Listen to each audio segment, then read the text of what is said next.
হ্যাঁ আবুল সাহেব, কেমন আছেন আপনি? ও স্যার, নাই ভালো নেই স্যার, ভালো নেই স্যার। কি অপারেশন করছেন স্যার? অপারেশন করার হরতে আরে খালি নিজেরে কুত্তা কুত্তা মনে হয়। রাস্তাঘাট কুত্তা দেখলে হেগারে জাতি ধরে চুমা খাইতে মন চায় স্যার। আর আইন কিতাম স্যার, আর তো অবস্থা বেশি ভালো না। কেন, কি হয়েছে আপনার?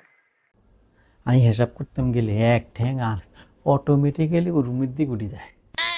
এক ঠ্যাং উড়ান ছাড়া আমি কোনোভাবেই মুইতে মারি না। ও স্যার, আর কি হয়েছে স্যার? আমি কিল্লাই ঠ্যাং উঠান ছাড়া মুইতে মারি না স্যার। আর কি অপারেশন করছেন স্যার? আচ্ছা আবুল সাহেব, আপনাকে তো একটা কথা বলা হয়নি। আপনি যখন বাইক অ্যাক্সিডেন্ট করেছিলেন তখন আপনার একটি বিচি পড়ে গিয়েছিল। এখন আপনার এই বিচিতে লাগিয়ে দিতে হবে। এখন বলেন, এই বিচি আমরা কোথায় পাই? এখন বিচি ছাড়া আপনি কিভাবে চলবেন? এই জন্য আমরা কি করেছি, একটা কুত্তার বিচি আপনাকে লাগিয়ে দিয়েছি। এই কারণে মনে হয় আপনার এই সমস্যাটা। তবে চিন্তার কিছু নেই, এটা আস্তে আস্তে ঠিক হবে। আপনি এক পা উঠিয়ে প্রস্রাব করার চেষ্টা করতে থাকেন, একসময় এটা অভ্যাসে পরিণত হবে।